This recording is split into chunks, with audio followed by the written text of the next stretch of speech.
Does your business provide a quality service or product? If the answer is yes, then there is a combination of tactics that can be customized to fit your unique business that makes your business super profitable, creates wealth, and makes a difference in the process.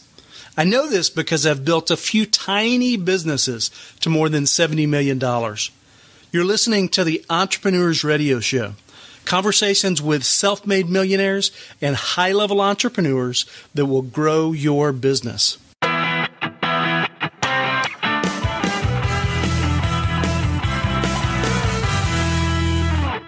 Hey, it's Travis Lane Jenkins. Welcome to episode number 115 of the Entrepreneurs Radio Show, a production of RockstarEntrepreneurNetwork.com, where each and every week I connect you with a rockstar entrepreneur that explains their journey to success and what's been the key principles to finding a high level of success as an entrepreneur.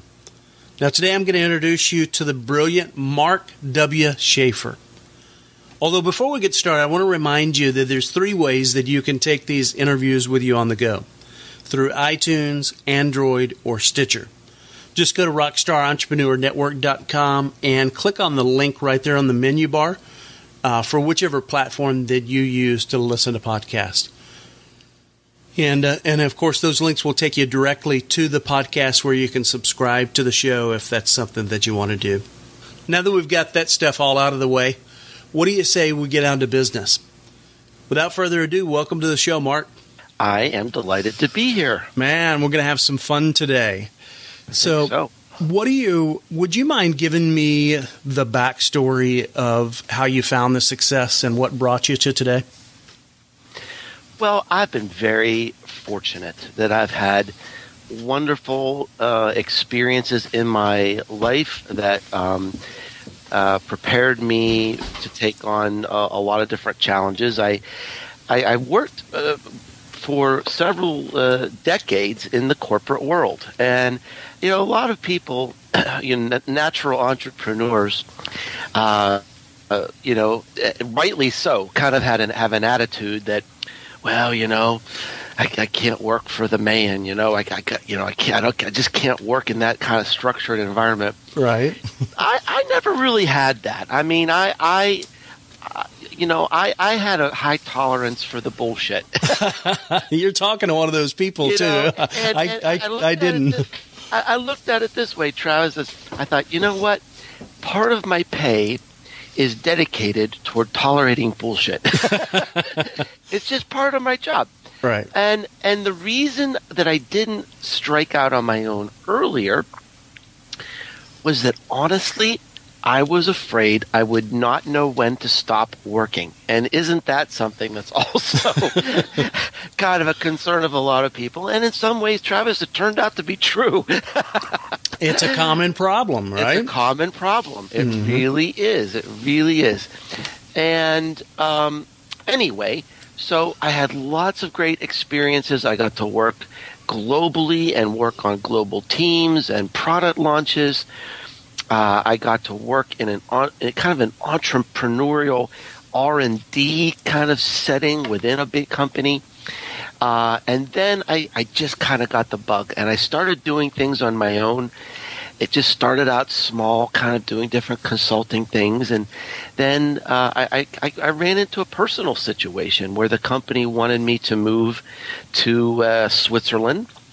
And I had, family ties here in Tennessee and didn't really want to move. And I said, it's time to do something else.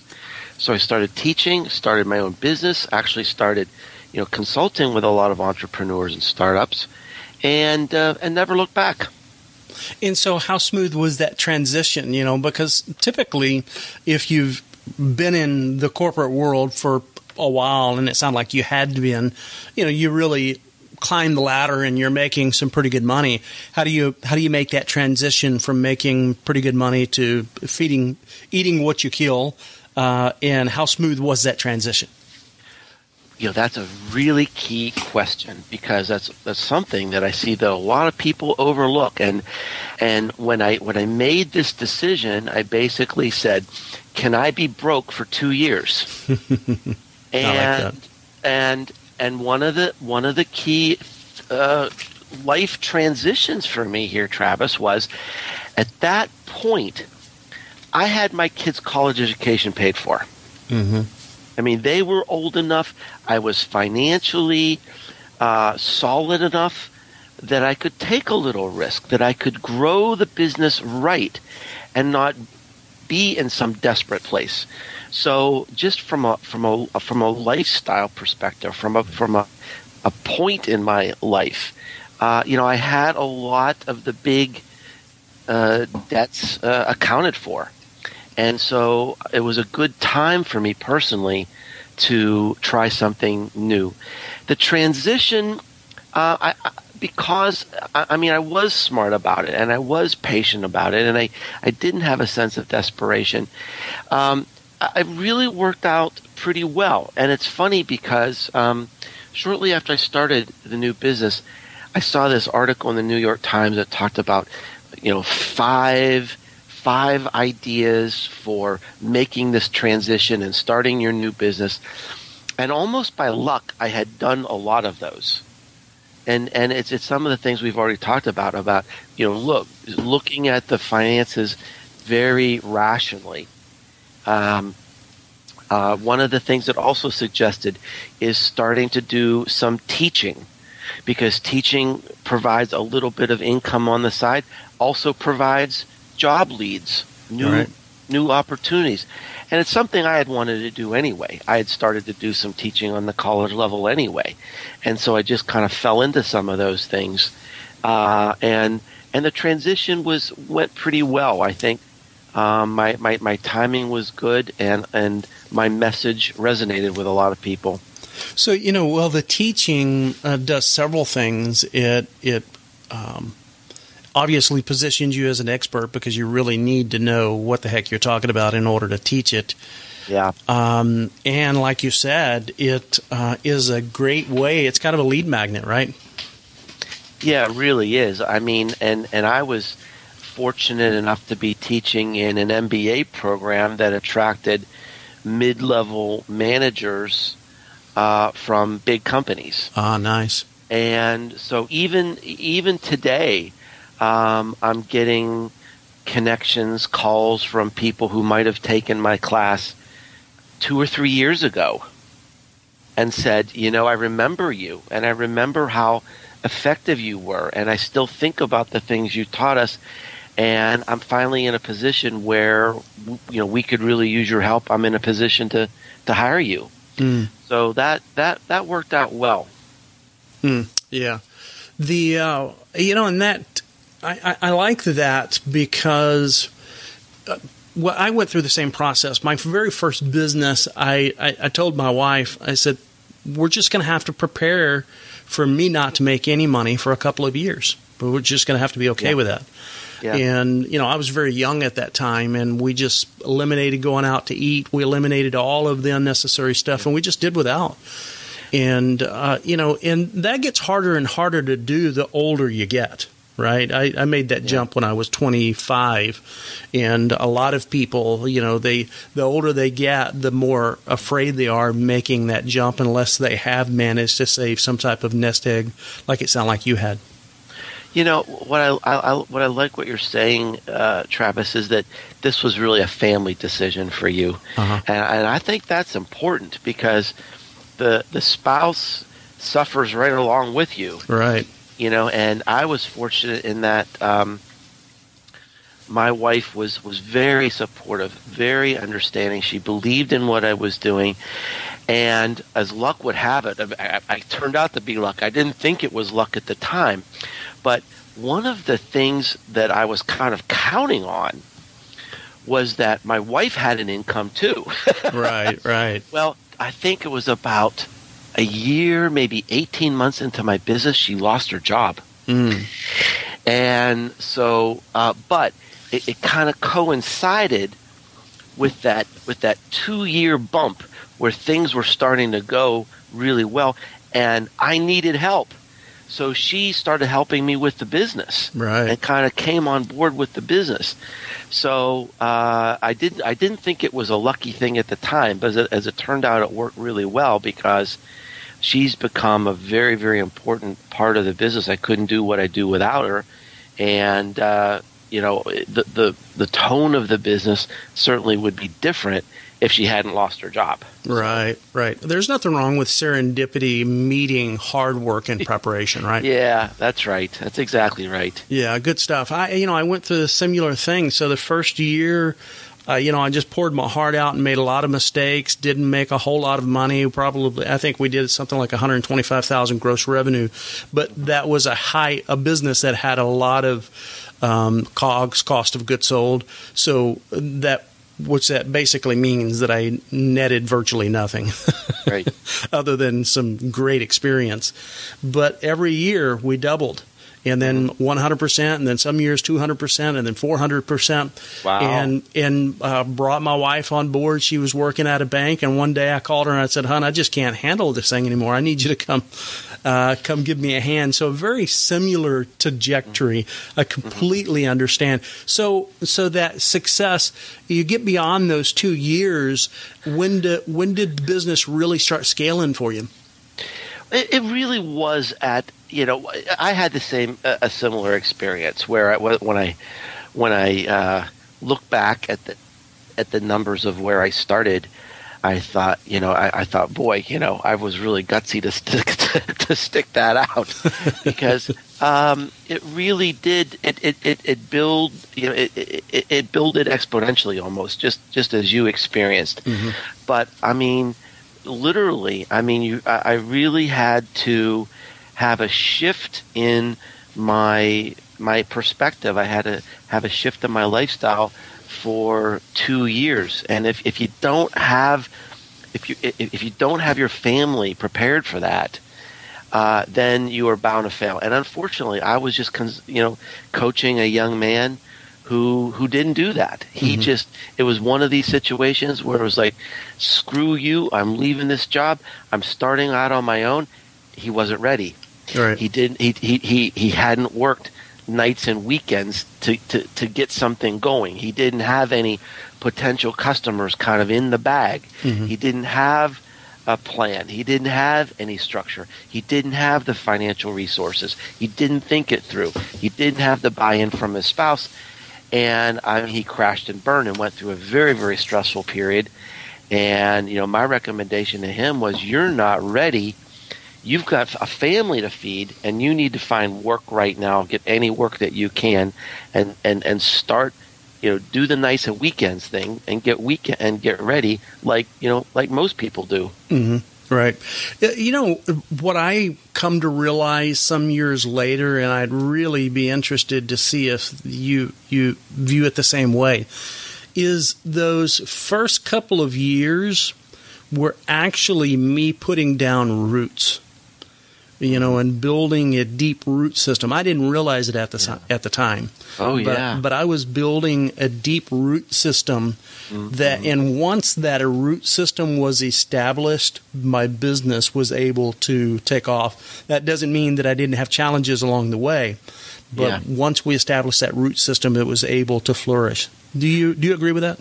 Yeah, I really love that analogy. And when I talk to young people, not necessarily young people, it's just people who are starting out, right, and trying this for the first time, what I tell them is that you have to go through a period where you learn how to be a business. And I have a friend who's an entrepreneur, and he said something very wise. He said, when I start a business, the tone of my business changes every 3 months. And the reason for that is when you're starting out, an event like bringing on an important new customer can radically change your business. Bringing on a special new talent as an employee can radically change your ability and your focus.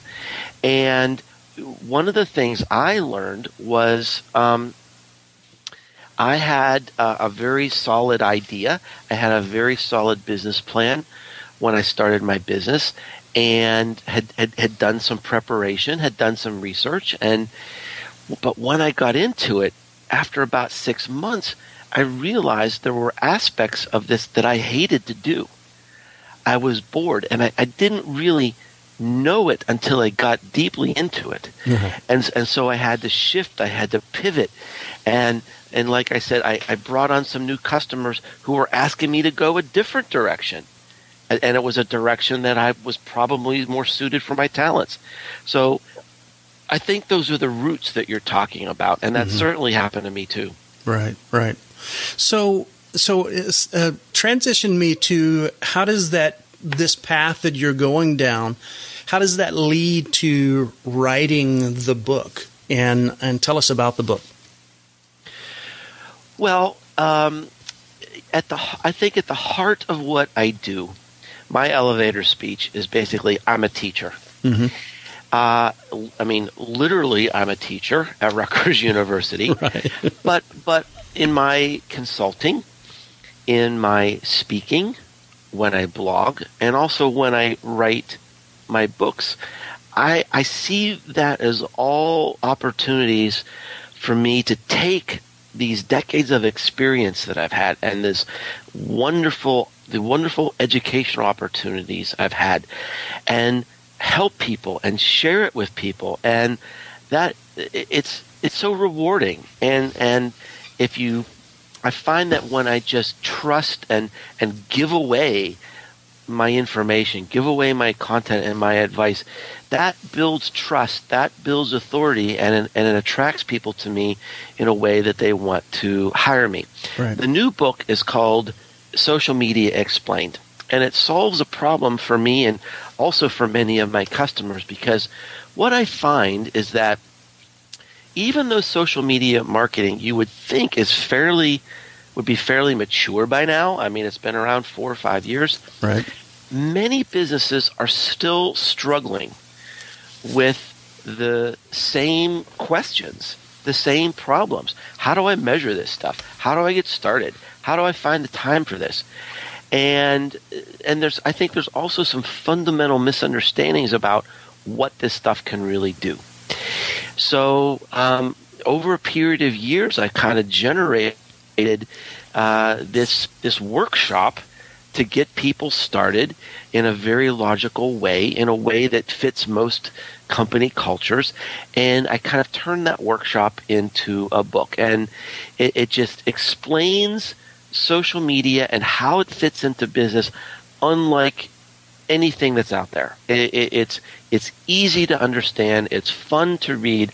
It resonates with people, I think, on a psychological and sociological level, not on a techie geeky level, not on a numbers, I'm going to scare you into doing social media. Right. It's basically, look, here's what's going on.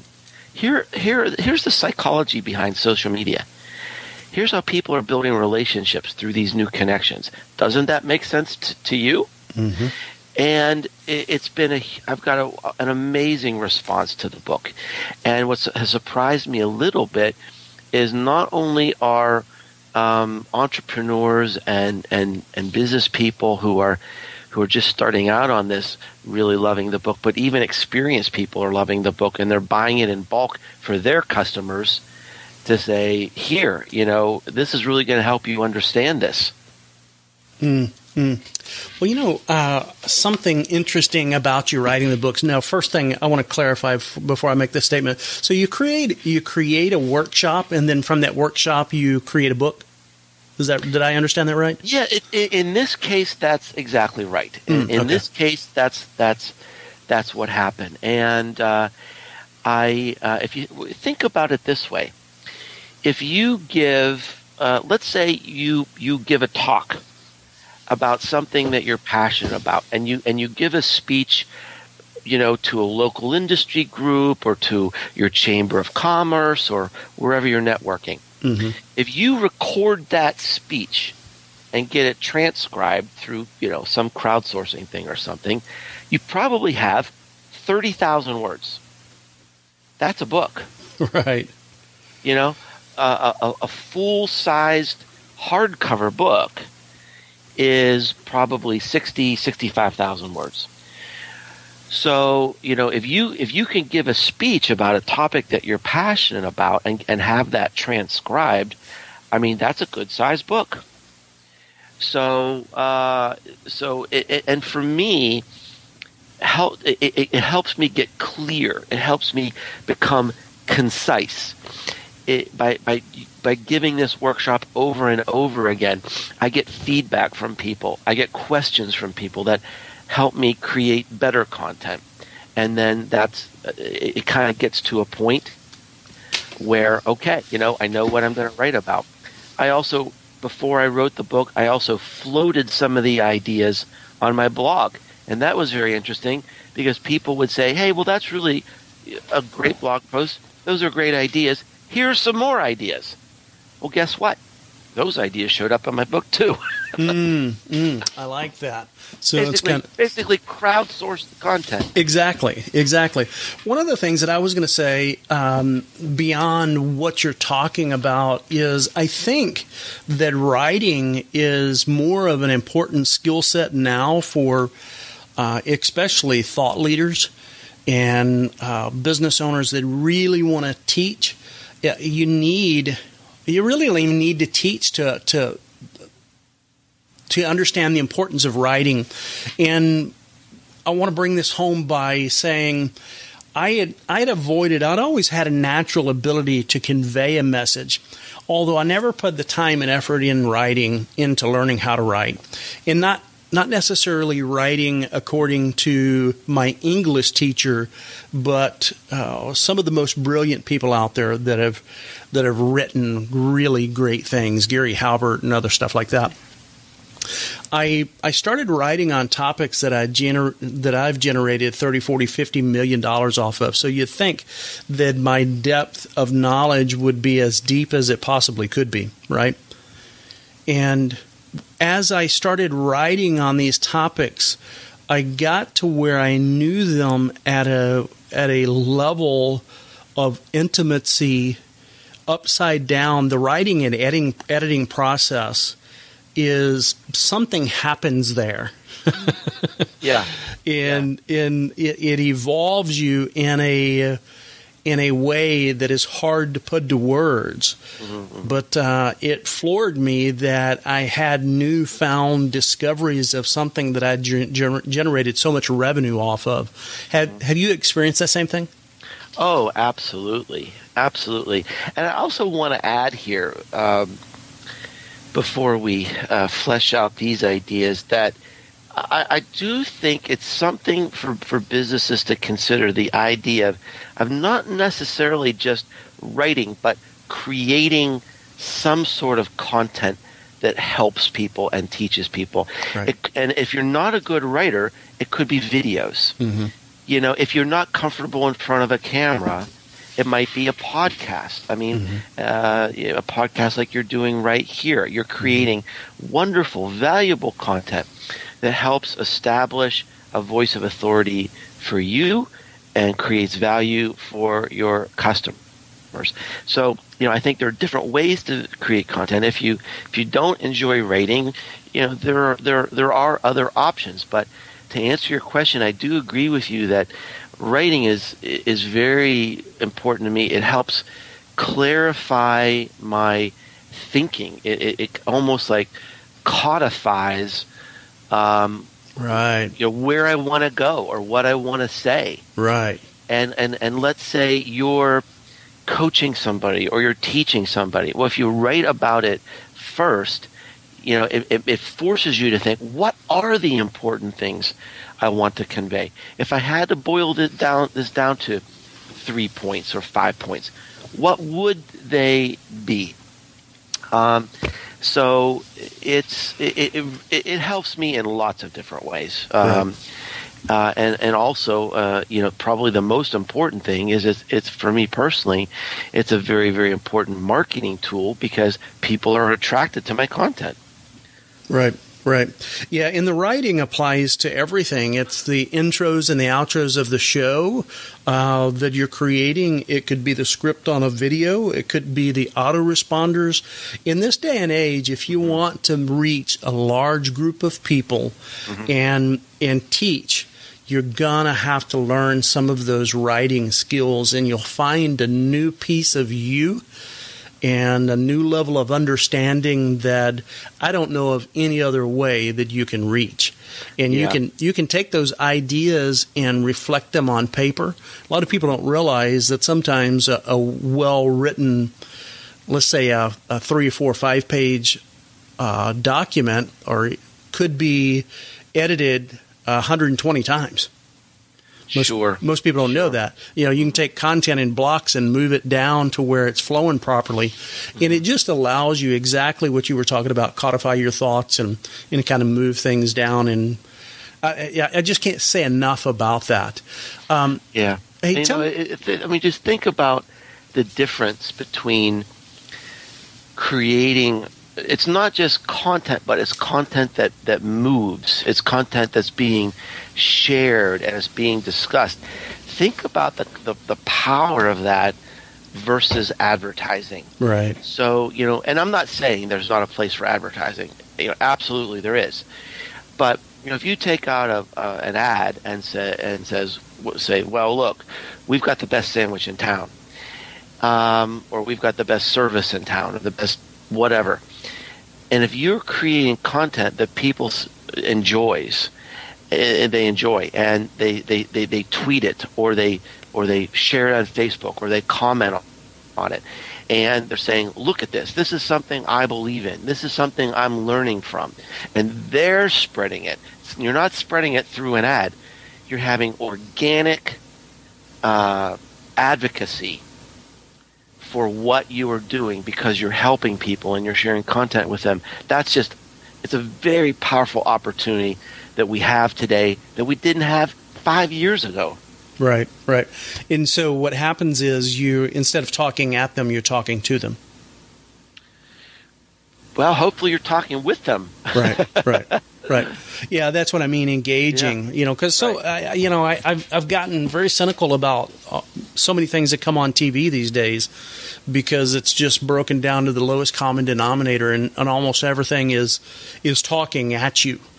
And it makes me very, very selective about the things that I spend my time watching because of the quality of content that is available on demand these days, right?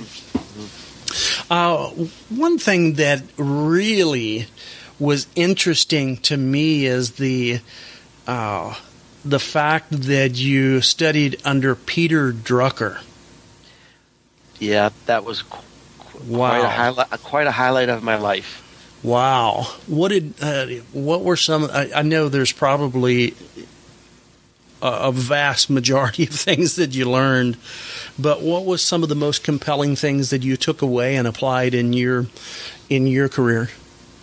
Well, I was very, very fortunate, and just for some of your listeners, if you're not familiar with the name, Peter Drucker is probably, well, he's a legend, and he's one of the best known authors and business consultants in history. Right.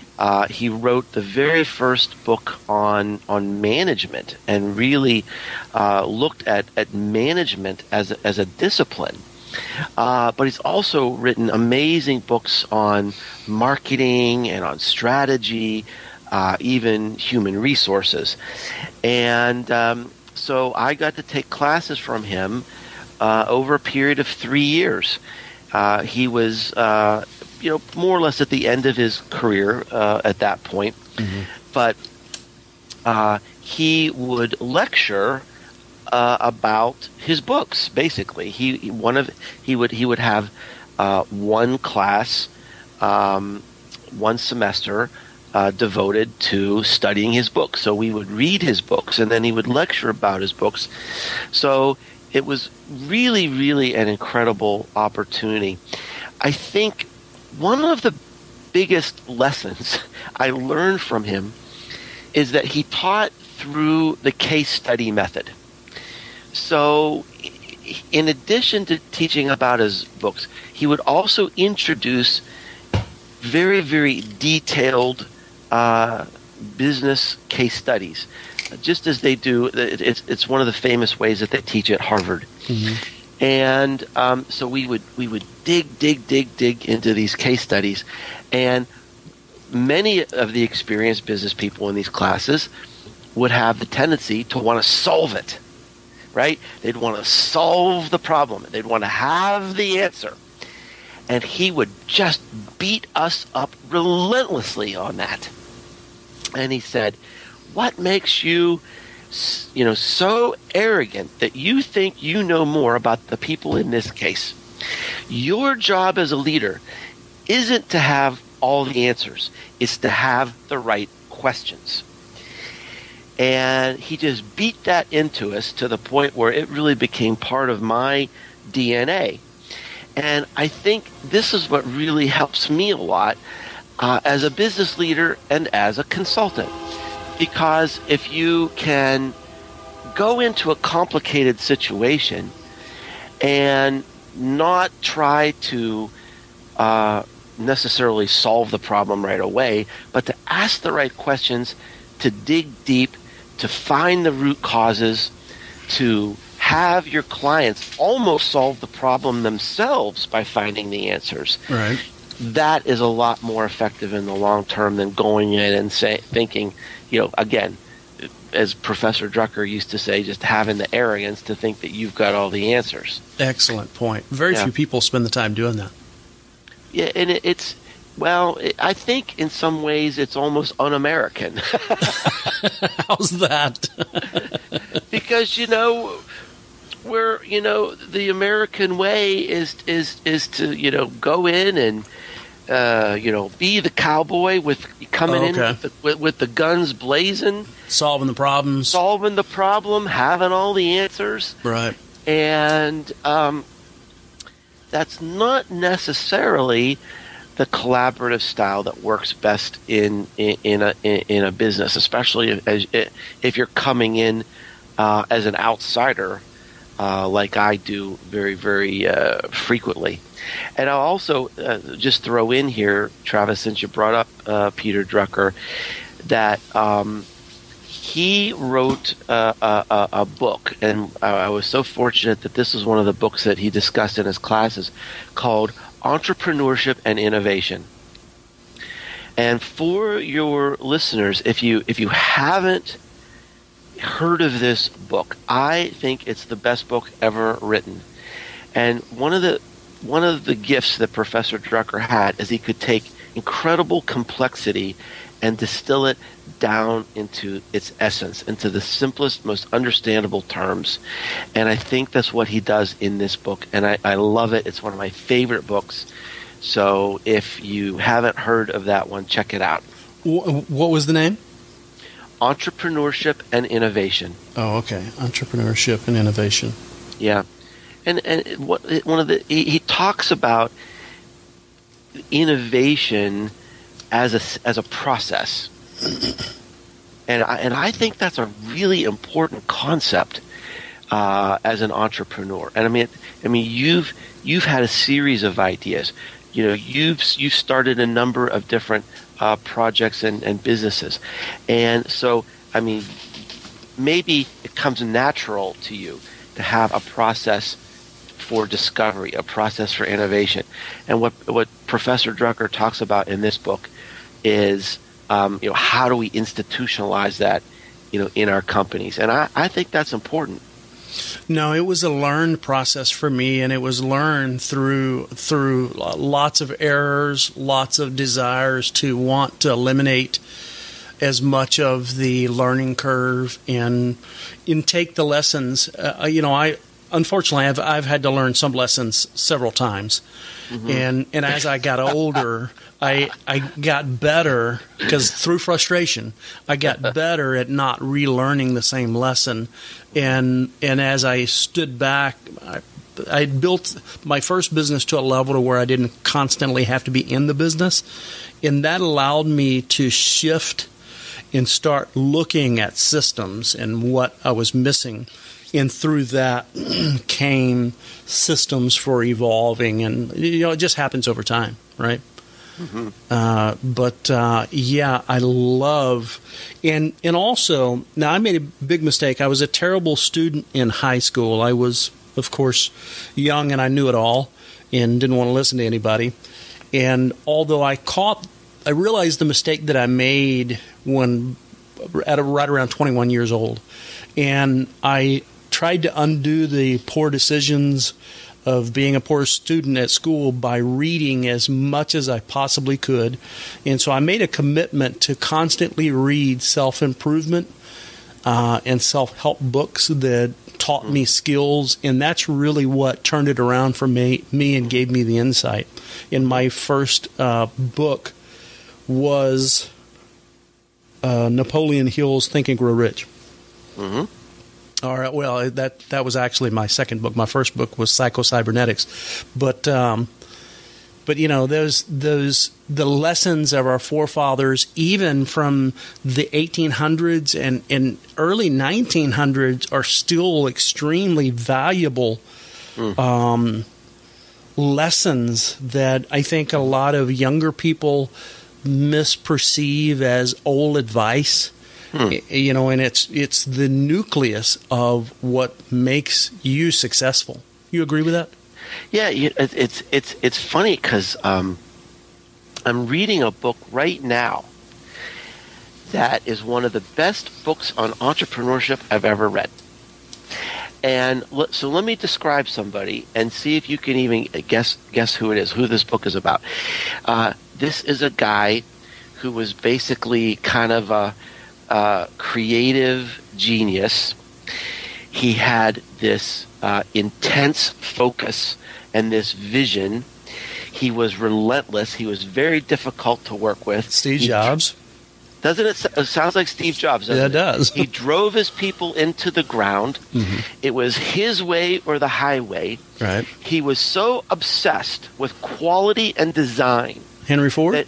That he would spend money on his product and knowing he was going to lose money because he thought he just wanted to put out the best product possible. And this was an entrepreneur that created his business around 1920. Mm-hmm. It was a guy named Walt Disney. Right. And I'm reading a biography of Walt Disney, and you look at what he went through, how he created this business, how he pushed his vision, and you think, this is as fresh today as it was in 1920. In fact, it sounds like some crazy Silicon Valley startup. Right. You know, if you look at what this guy did, and you know, he would throw crazy parties for his employees. And it's just like it was a business coming out of the business pages today. Mm-hmm. You know, the only thing that gives those books away is the slight change of vernacular that they use then. Oh, sure. But other than that, like you said, it could have been written yesterday. Yeah. Mm-hmm. Yeah. So there's so much incredibly brilliant advice looked over because it's old, and that's a huge mistake. It is a weird thing about our culture is that there is this obsession with newness, right? You know, and some. He referred to a blog post I wrote that was 2 months old and said, this is really relevant, even though it's an old blog post. And I'm thinking, holy crap. I mean, come on. I've got a shelf life. You know, my thinking has a shelf life, more than 2 months. But that is certainly, a characteristic of our time. And I think that we need a balance because some of the fundamentals that we can learn about reading about Henry Ford or about Andrew Carnegie is another business person that I think is pretty interesting, or Walt Disney. I mean, I think there's inspiration there, but I also think we need to be open and flexible to the new ways of creating businesses and new ways to ignite our ideas. I'm absolutely inspired and energized by how millennials are creating businesses today, using the tools, using their social connections, their social media connections to create value in amazing new ways that weren't available, to me when I was their age. And I think it's amazing. I think it's wonderful. It's an incredible time to be in business. Oh, it really is. And so when you say people should be open to the new ways, are you speaking specifically to using the new social media platforms to gain audiences?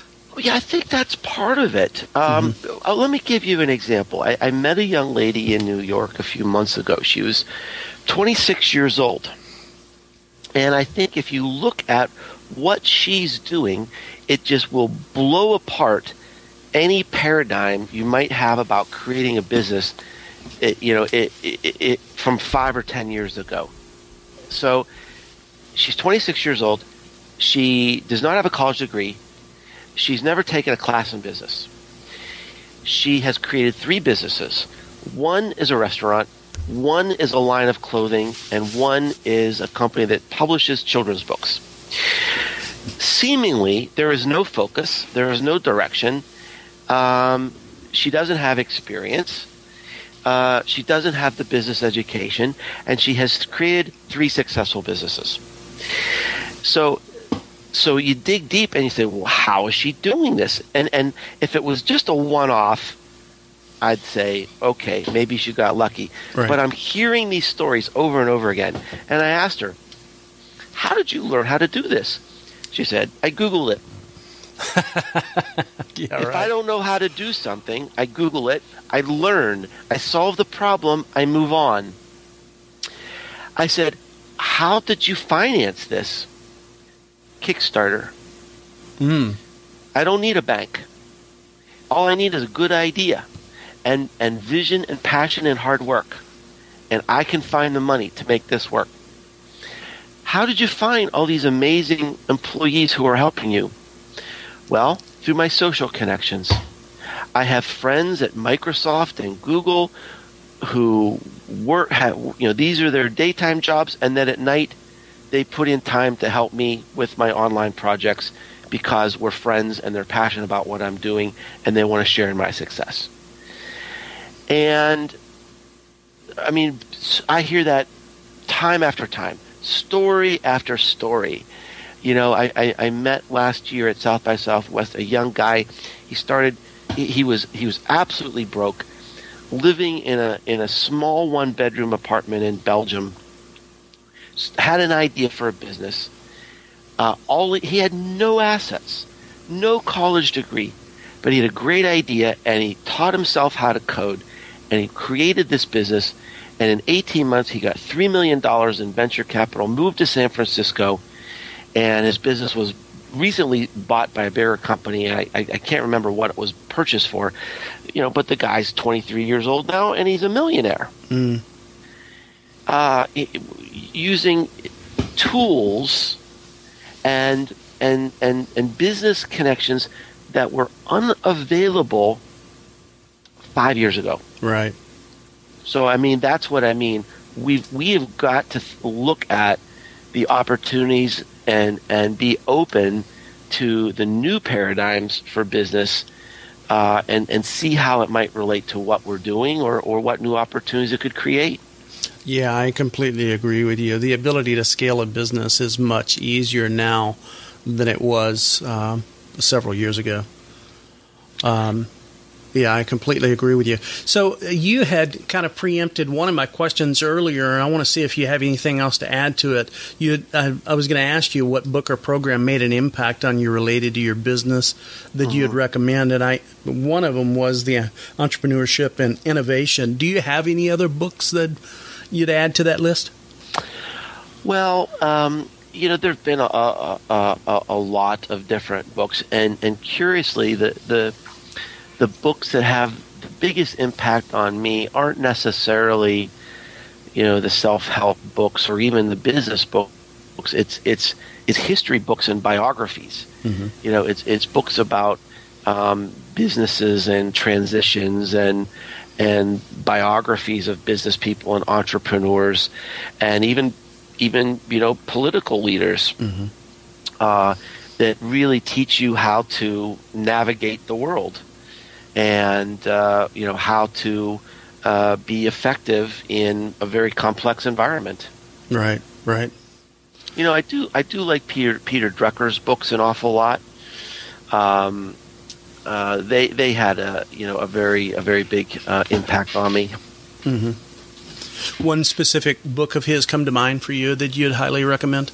Well, it's the one that we already talked about, the Entrepreneurship and Innovation. Oh, okay. And of course his books on marketing and management are very, very famous, and right. Should be on any business bookshelf. Yeah, I completely agree. Let me ask you, what's one of your favorite tools or pieces of technology that you've recently discovered, if any, that you'd recommend to other business owners, and why would you recommend it?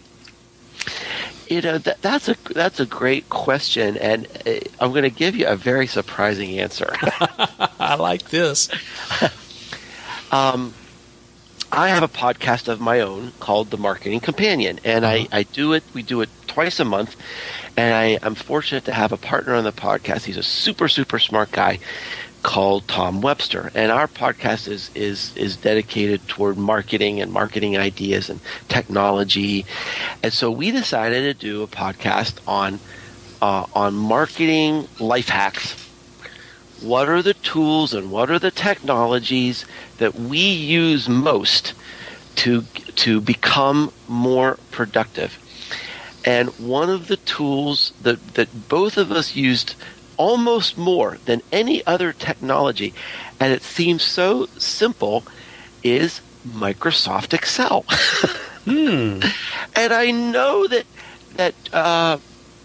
people, they're looking for the sexy new tool, and what's the greatest social media platform, or some customer discovery platform. But when you think about it, I mean, you can really do a lot towards running your business on Excel, and the thing is so darn powerful that even someone who's an expert is probably only using 10% of what the thing can do. Right. And Tom and I both use it in very, very different ways. But that is a technology that it's not new, it's not sexy, but I use it every single day. Yeah, I do too. I use it to aggregate data and help me catch trends that are going on. Yeah. Within my business. Yeah, and look, today, business more and more is all about math. Right.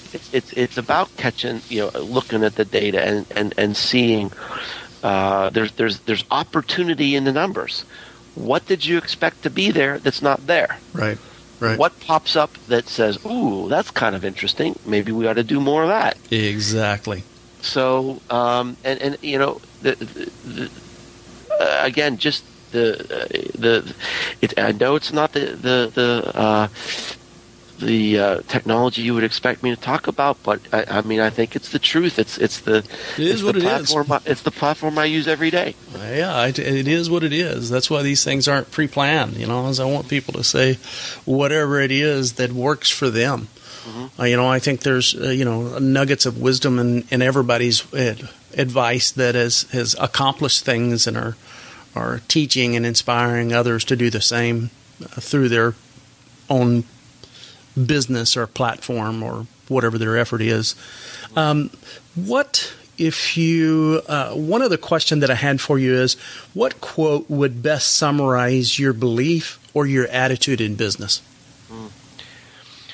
Well, I'm not a rah kind of guy. I'm not the type of person that surrounds himself with inspirational posters and stuff. Mm-hmm. But the one mantra that I guess think about the most, that I'm most kind of wedded to, I think, in my approach, is that I don't want to be too tied to past accomplishments. You have to keep looking forward. Mm-hmm. I always get concerned when I see someone's profile on Twitter or LinkedIn and it starts out with the word former. Let go. what the hell are you doing now, baby? What can you do for me today? Right. Okay, you're a former newscaster, former athlete, former beauty pageant winner, or whatever. Well, that is not going to do me a lick of good. Right. It's mildly interesting, but so. What is coming next? What is coming next? And I think there's two lessons here. Number one, stay humble. Stay humble. Don't think that you have all the answers. Keep learning and be open. I mean, if you're taking a position that you're the expert, you're the guru, you have all the answers, you're going to be missing all this amazing stuff that's going on with the millennials right now. All these new business opportunities, all these new ways to create new businesses. So that's number one, is that, stay humble. Don't pontificate about your past and help that, and make that define, who you are today. Right. And the other thing is I think that the pace of business changes so fast. I think it's fine to celebrate what you've done, celebrate your accomplishments, and then get right back down to work and say, how do we keep improving? How do we innovate? Let's keep looking forward. Let's serve. Let's listen. Let's understand our customers better than anybody else. Respond to them faster than anybody else, and keep the momentum going. Yeah. I completely agree. Hey, let me ask you, we're getting close on time. How do people connect with you? Well, it's pretty easy. My website is called businessesgrow.com. And I figured nobody could really spell my last name, Schaefer. There's so many different ways to spell it. Right. But maybe they could remember Businesses Grow. So if you can remember Businesses Grow, there's tons of free stuff on there. I've got videos and podcasts and blog posts and white papers and case studies.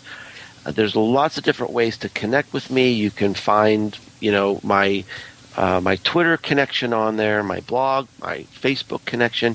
So everything is pretty much in that one place, businessesgrow.com, and it's a lot of fun to kind of thumb through all the stuff I've got there and see what might be interesting. Thank you. Thank you so much for that. Remember that you can find all the links to the books and resources mentioned in the show notes. Just go to rockstarentrepreneur.network.com. Now, before I close the show today, I want to read a quote from Tony Dorsett, and the quote reads, "To succeed, you need to find something to hold on to, something to motivate you, something to inspire you." This is Travis Lane Jenkins signing off for now. To your incredible success, my friend. Take care.